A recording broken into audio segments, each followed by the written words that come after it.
যুক্তরাষ্ট্রের নিউ জার্সিতে স্কুলের শিক্ষার্থীদের মোবাইল ফোন ব্যবহার নিষিদ্ধ করে আইন করা হয়েছে। 8ই জানুয়ারি এই সংক্রান্ত বিলে সই করেছে নিউ জার্সির গভর্নর ফিল মারফি। 2026-2027 শিক্ষাবর্ষ থেকে আইনটি কার্যকর হবে। নিউ জার্সি থেকে সুব্রত চৌধুরীর রিপোর্ট।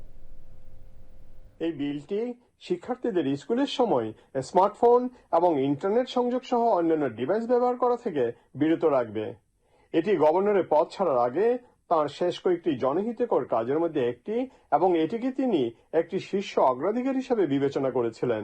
উনি নিউ জার্সিতে স্কুলে যে মোবাইল ফোন বন্ধ করছেন, এটা শিক্ষার্থীর জন্য স্বাস্থ্যকর জিনিস এবং এটা শিক্ষার মনোনিবেশ করতে ভালো হবে। এই বিলের লক্ষ্য প্রসঙ্গে গভর্নর বলেন, অপ্রয়োজনীয় মনোযোগ বিঘ্নকারী বিষয়গুলো দূর করার মাধ্যমে আমরা আমাদের স্কুলগুলোর শিক্ষার পরিবেশকে মৌলিকভাবে পরিবর্তন করছি এবং আমাদের শিশুদের স্কুলের সময় আরো মনোযোগী ও সক্রিয় হতে উৎসাহিত করছি। স্কুলে মোবাইল ফোন বন্ধ করা আমরা অভিভাবকরা খুবই সন্তুষ্ট। এতে ছাত্রছাত্রীদের পড়াশোনায় আরো বেশি মনোযোগী। তবে কিভাবে এই নিষেধাজ্ঞাটি বাস্তবে প্রয়োগ করা হবে তা নির্ধারণ করার দায়িত্ব স্থানীয় স্কুল বোর্ডগুলোর। রাজ্যের নির্দেশিকায় ডিভাইসগুলো সংরক্ষণের পদ্ধতি, যেমন পাউচ এবং লকার ব্যবহারের বিষয়টিও উল্লেখ থাকতে হবে।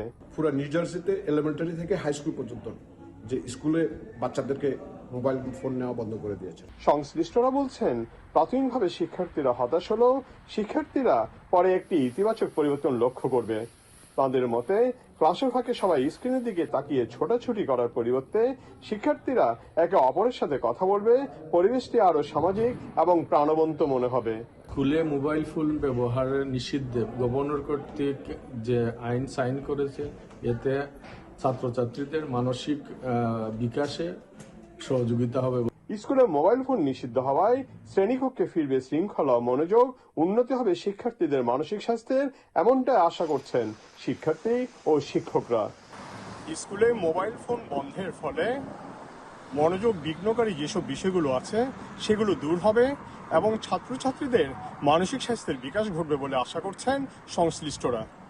Subrata Chowdhury, channel I, Atlantic city, new jersey, America.